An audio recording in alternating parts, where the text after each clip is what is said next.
कैसे हैं आप सभी। आज हम लेकर आए हैं एक कोरियन एक्शन मूवी की हीरोइन एक बॉक्सर है, लेकिन किसी कारण से वो अपने इस पैशन को छोड़कर एक स्कूल में टीचर बन जाती है। पर वहां पर कुछ बुलीज जो नहीं जानते कि वो एक बॉक्सर है उसे परेशान करने लगते हैं। उसके बाद क्या हुआ, हीरोइन ने अपना पैशन क्यों छोड़ा और आखिर में क्या हुआ, ये सब कुछ बहुत ही एक्शन पैक्ड तरीके से दिखाया गया इस मूवी में, जिसका नाम है ब्रेव सिटीजन, जो 2023 में रिलीज हुई थी। बाकी दोस्तों, चैनल को सब्सक्राइब, बेल आइकन को क्लिक कीजिए, यूट्यूब का नोटिफिकेशन ऑन रखिए, इंस्टाग्राम और फेसबुक पे आप हमें फॉलो कर सकते हैं। अब चलते हैं इस एक्शन पैक्ड मूवी के अंदर। मूवी की शुरुआत में कोरिया के एक बहुत बड़े स्कूल को दिखाते हैं। यहाँ ली नाम का एक लड़का होता है जो स्कूल का सबसे बड़ा बुली है। अपने से छोटे बच्चों को मारना, उन्हें बुरी सी बुरी गालियां देना, यही इसका काम होता है। ये एक अमीरजादा है और इसके बर्ताव पर कोई सवाल नहीं उठाता। इस वजह से ये उन स्टूडेंट्स को बहुत टॉर्चर करता है जो उसे पसंद नहीं होते। उसकी एक गैंग भी होती है जिसमें एक लड़की उसकी इन करतूतों की वीडियोस बनाती है। आज तो वो एक लड़के को बुरी तरह पीट रहा होता है। कट करके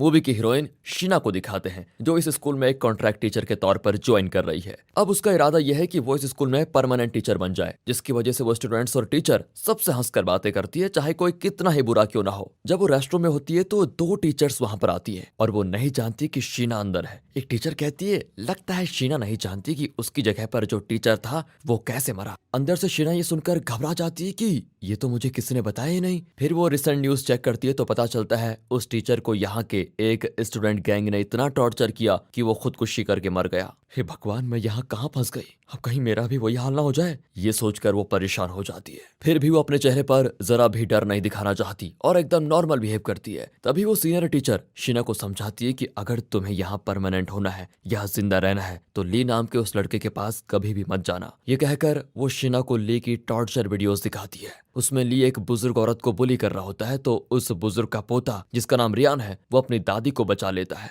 ये वही लड़का है जिसे मूवी की शुरुआत में ली टॉर्चर कर रहा था। ली को जब भी बोरिंग फील होता है तो वो रियान को मारने लग जाता है। ये सब कुछ बताकर टीचर शीना को वार्न करती है कि गलती से भी ली के सामने कभी मत जाना। ठीक है मैम, ये कहकर शीना अपने रास्ते चले जाती है। अब शाम को स्कूल के बाद वो जिम जाती है, जो कि उसके पिता का ही है। वहाँ उसका दोस्त आता है जो कि पुलिस ऑफिसर है। शीना वहाँ पर बॉक्सिंग प्रैक्टिस करने लग जाती है। असल में शीना एक बॉक्सर है और 7 साल पहले शीना इस सिटी की नंबर 1 बॉक्सर थी, लेकिन फिर उसे अपना पैशन छोड़ना पड़ा क्योंकि उसके पिता ने बहुत ज्यादा कर्ज ले लिया था। उस कर्ज को चुकाने के लिए शीना के पिता को अपना जिम गिरवी रखना पड़ा, लेकिन फिर शीना को कहीं से एक बड़ी रकम मिली जिससे उसने जिम वापस ले लिया। शीना बॉक्सिंग ही नहीं, कराटे, टेक्वांडो वगैरह सब कुछ करती है। उसका फ्रेंड उसे कुछ मास्क दिखाता है जो शीना के पिता ने खरीद कर रखे थे। ये उनके स्टूडेंट्स के लिए हैं जो कि छोटे बच्चे हैं। शीना को एक कैट मास्क पसंद आता है और वो उसको उठाकर रख लेती है। अगले दिन स्कूल में शीना एकदम हंसमुख बनी रहती है। कुछ स्टूडेंट्स स्मोक कर रहे होते हैं, लेकिन परमानेंट बनने के चक्कर में शीना उन स्टूडेंट्स को कुछ नहीं कहती और सभी से हंसकर बात करती है। वहां ली रियान के मुंह पर प्लास्टिक कवर बांधकर उसे बहुत मारता है। शीना उसे देखती है और जाकर ली को रोकना तो चाहती है, लेकिन उसे सीनियर की बात याद आती है कि गलती से भी ली के सामने मत जाना। शीना चुपचाप वहां खड़ी रहती है। तभी ली रियान से कहता है कि मैं तुम्हारे मुंह को पैरों तले कुचलना चाहता हूँ, और ये सुनकर शीना चुप नहीं रहती और उसको रोकने जाती है। तभी एक और लड़का जिसका नाम माइकल है, वो उसे रोक देता है कि टीचर वहां मत जाइए, उसे गुस्सा आ गया तो आपकी जान ले लेगा। तभी शीना को पता चलता है कि ली का पता चीफ प्रोसिक्यूटर है और उसकी माँ एक बहुत बड़ी लॉयर, उसका अंकल पुलिस डिपार्टमेंट का हेड है। इसीलिए वो चाहे कुछ भी करे, उसे कोई कुछ नहीं कर सकता। इसलिए ली बिना लगाम के घोड़े की तरह रास्ते में आते जाते हर किसी को कुचल कर चला जाता है। फिर भी शीना उस बेचारे रियान को बचाना चाहती है। ली रियान के मुंह पर लात मारने के लिए भाग कर आता है, लेकिन तभी शीना बीच में कैजुअली ऐसे चली जाती है जैसे कि वो फोन पर किसी से बात कर रही है, लेकिन ऐन वक्त पर वो ली के पैर पर एक किक करके उसे रोक देती है और रियान को बचा लेती है। फिर उसके मुंह से कवर निकाल कर कहती है कि यहाँ क्या खेल रहे हो, जाओ अपने क्लास में जाओ वरना तुम्हारे पेरेंट्स को बुला लूंगी। फिर वो ली से कहती है कि सॉरी बेटा, मुझे नहीं पता था कि तुम यहाँ भाग दौड़ करके खेलते हो, वरना मैं इस रास्ते कभी नहीं आती। टेक केयर बेटा। ये कहकर शीना वहां से बच निकलती है।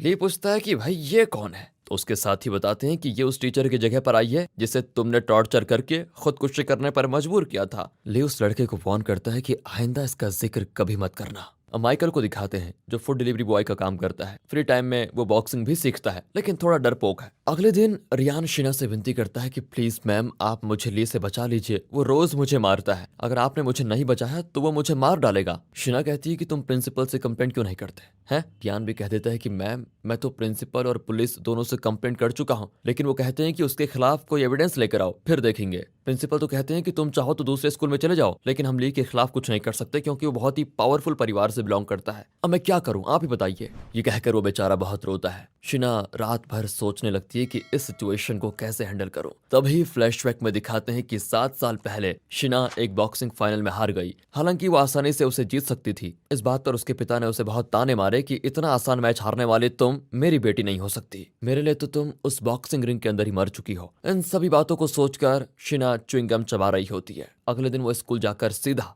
ली की गैंग से मिलती है जो कि टेरेस पर बैठा होता है। शिना कहती है कि आगे से तुम इस स्कूल के किसी भी स्टूडेंट को बुली नहीं करोगे। वे पढ़ने आते हैं और तुम भी यहाँ पर सिर्फ पढ़ाई करो, समझे। इस पर ली उसे पंच करने आता है, लेकिन ठीक उसकी नाक के आगे आकर रोक देता है। लेकिन शिना तो अपनी आंखें भी नहीं मीचती। जब शिना नीचे आती है तो सबके चेहरे पे 12 बजे होते हैं। सभी घबराए हुए हैं क्योंकि एजुकेशन कमेटी को किसी ने कंप्लेंट कर दिया है कि इस स्कूल में एक स्टूडेंट है जो स्टूडेंट्स को ही नहीं टीचर्स को भी टॉर्चर करता है, बुली करता है। प्रिंसिपल परेशान हो जाता है कि ये कंप्लेंट किसने किया होगा।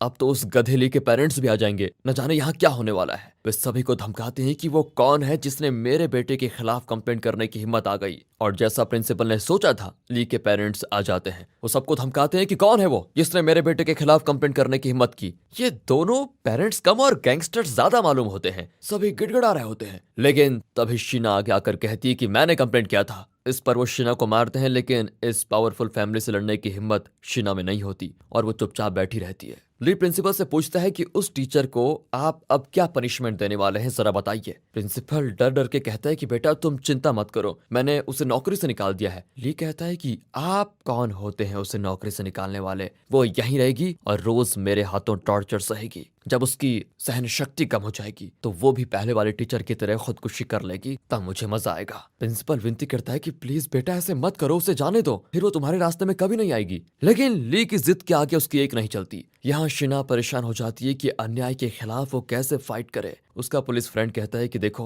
वो बहुत इन्फ्लुएंशियल लोग हैं और जब तक हमें उस लड़के के खिलाफ कोई ठोस एविडेंस नहीं मिलता हम उसका कुछ नहीं बिगाड़ सकते। तुम एक काम करो, उन लोगों से दूर ही रहना। तभी शिना अपने पिता को देखती है जो अपने स्टूडेंट्स को ट्रेनिंग के लिए लेकर जा रहे होते हैं। वो शिना से बात करने की कोशिश करते हैं, लेकिन शिना मुंह मोड़कर चली जाती है। अब शिना एक स्टोर में जाकर नूडल्स खा रही होती है। तभी ली और उसकी गैंग वहां पर शिना को बहुत धमकाती है। ली उसका बहुत मजाक भी उड़ाता है। हाँ, ये तो अभी से डर गई, आगे पता नहीं क्या क्या होगा इसका। आगे आगे देखो मैडम मैं क्या करता हूँ। लेकिन शीना समझ जाती है कि फिलहाल यहाँ से जाना ही सेफ है। वो उठकर चली जाती है। बाहर एक शराबी उससे टकराता है। शीना गुस्सा होती है लेकिन फिर भी कहती है कि सॉरी, गलती मेरी थी। लेकिन वो शराबी अकड़ने लगता है कि मुझसे टकराने की तुम्हारी हिम्मत कैसे हुई। ये कहकर वो शीना को मारता भी है। अब शीना अपना गुस्सा कंट्रोल नहीं कर पाती और अपना एक पैर उठाकर सर तक ले जाकर उस आदमी को एक टेक्वांडो किक मारती है और वो वहीं पर सिकुड़ कर गिर पड़ता है। फिर शीना वहां से भाग जाती है कि कहीं पुलिस केस ना हो जाए। रास्ते में वो बास्केटबॉल कोर्ट पर रुकती है जहां ली खेल रहा होता है। एक प्लेयर गलती से ली से टकरा जाता है तो ली उसे बॉल से मारने लगता है।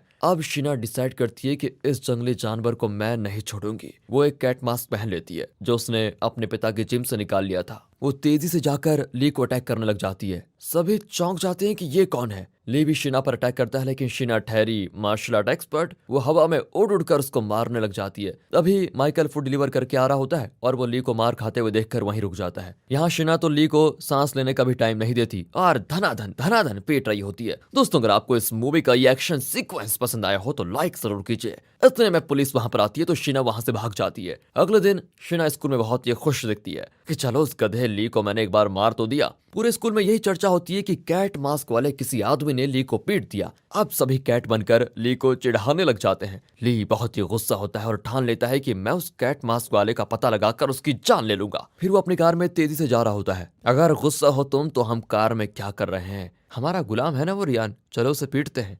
ये सुनकर ली एक विलन वाली स्माइल देता है। शीना अपने जिम में कैट मास्क पहनकर डांस कर रही होती है। तभी उसका पुलिस फ्रेंड आकर कहता है कि तुम जो कर रही हो वो इलीगल है। उसे कानूनी तौर पर पनिशमेंट दिलवाने के बजाय तुम एक राउडी की तरह उसको पीट रही हो, ये ठीक नहीं है। वहां दिखाते हैं तो ली रियान को पकड़कर उसके मुंह को कवर से बांध देता है। फिर उसकी पीठ पर गालियां लिखकर उसे नीचे भेजता है। वो कहता है कि इसी तरह सीढ़ियों से उतरो और रेस्टोरेंट से हम सबके लिए चिकन लेकर आओ। वो बेचारा यहाँ से गिरकर किसी तरह रेस्टोरेंट पहुंच जाता है जहाँ माइकल काम करता है। अब रियान को इस हालत में देखकर वो पूछता है कि ये किसने किया। फिर जब उसे पता चलता है कि ली ने उसका ये हाल किया है तो वो भी 1 मिनट वेस्ट नहीं करता और शिना को बताने जाता है। वहाँ शिना कैट मास्क को जलाने वाली होती है क्योंकि उसने फैसला कर लिया था कि अब वो इसके पीछे छुपकर ली को नहीं मारेगी। एन वक्त पर माइकल वहां कर उसे रोक देता है। वो बताता है कि ली ने रियान को बहुत बुरी तरह से मार दिया है, उसे बहुत पीटा और उसके पूरे शरीर में गालियां लिख दी है। आप जल्दी चलकर अपनी फाइटिंग स्किल्स दिखाइए और उस ली से उसे बचा लीजिए। शिना चौंक जाती है कि इसे कैसे पता चला।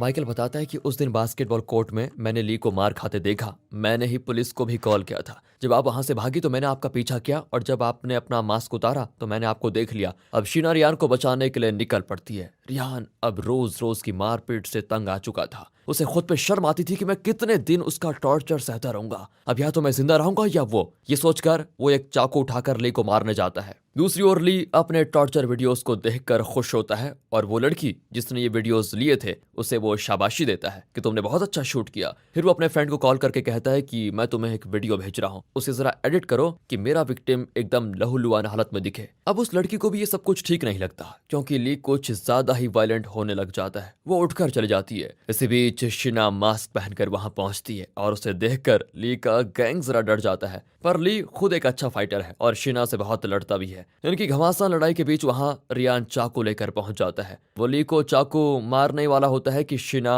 ली को किक करके उसे रास्ते से हटा देती है। इस तरह वो रियान को बचा लेती है क्योंकि वो नहीं चाहती कि इसकी मार खाकर रियान का फ्यूचर खराब हो जाए। लेकिन इसी बीच गलती से रियान का चाकू शिना के हाथ पर लग जाता है और खून बहने लगता है। तभी वहां पर रेस्टोरेंट का ओनर आकर रियान को रोकता है क्योंकि उसने रियान को चाकू उठाकर भागते हुए देख लिया था। शिना तुरंत वहां से निकल जाती है। अगले सीन में शिना हॉस्पिटल में होती है और उसके पास उसके पिता बैठे होते हैं। अब पिता को ली के बारे में पता चलता है और वो ली से बदला लेने के लिए वही कैट मास्क पहनकर आते हैं। मास्क को देखते ही ली गुस्से में उनकी ओर बढ़ता है और यहाँ सीन होता है कट। शिना हॉस्पिटल से डिस्चार्ज हो जाती है और वो अपने पुलिस फ्रेंड के साथ बाहर आ रही होती है। वहां उसके पिता घायल पड़े होते हैं, यानी ली और उसकी गैंग ने इन्हें बहुत पीट दिया है। शिना कहती है कि आपसे किसने कहा था उसके पास जाने को। तभी वहां पर सीनियर टीचर आती है और शिना से पूछती है कि तुम यहाँ क्या कर रही हो। शिना झूठ कहती है कि मेरे पापा जरा बीमार हैं, उन्हें दिखाने आई थी। फिर शिना के पिता का ट्रीटमेंट करके दोनों घर के लिए निकलते हैं। पिता कहते हैं कि बेटी सारी गलती मेरी थी, प्लीज मुझे माफ कर दो।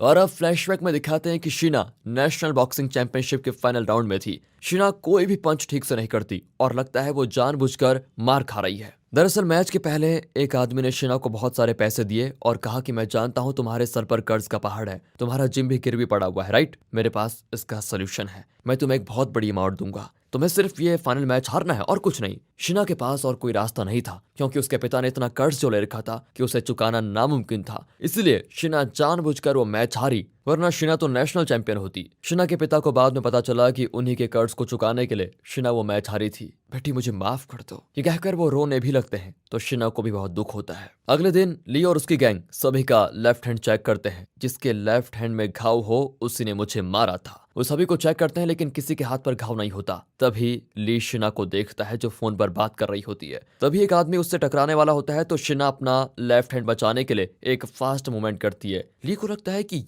ये मूवमेंट कहीं देखा सा लग रहा है और तब पता चलता है कि बास्केटबॉल कोर्ट में जब शिना इससे लड़ रही थी तो उसने यही मूवमेंट यूज किया था। इतना ही नहीं, इस वक्त शिना ने अपना लेफ्ट हैंड बचाने की कोशिश की ताकि उसकी चोट पर दर्द ना हो। ली जान जाता है कि शिना ही वो कैट मास्क वाली फाइटर है। वो तुरंत स्टाफ रूम में जाकर शिना का लेफ्ट हैंड पकड़ लेता है और उसे मरोड़ते हुए कहता है कि तुम सच में हिम्मत वाली हो जो तुमने मुझे पीटा। वैसे तुम रियान के लिए इतना क्यों उछल कूद कर रही हो, अब देखो मैं तुम्हें कैसे खत्म करता हूँ। फिर वो प्लास्टिक कवर से शिना का मुंह कवर करके उसको मारने लगता है। तभी उसकी नजर एक नोटिस पर पड़ती है जिसमें स्कूल के बॉक्सिंग चैंपियनशिप के बारे में लिखा होता है। अब वो कहता है कि मैं तुम्हें सबके सामने उस मैच में मार मार कर हराना चाहता हूँ, कहीं भाग मत जाना, तुम्हें उस मैच में पार्टिसिपेट करना ही पड़ेगा। अगर तुम नहीं आई तो मैं रियान का वो वीडियो पुलिस को दे दूंगा जिसमें वो मुझे चाकू से मारने आया था। तुम उसकी लाइफ बचाने की कोशिश कर रही थी ना, मैं उसे उम्र भर जेल की हवा खिलाऊंगा। फिर इस तरह शिना को धमकाकर वो चला जाता है। फिर शिना टेरेस पर आ जाती है तो रियान नीचे कूदने के लिए तैयार ही बैठा होता है। शिना कहती है कि एक पल में मर जाना चाहते हो क्या?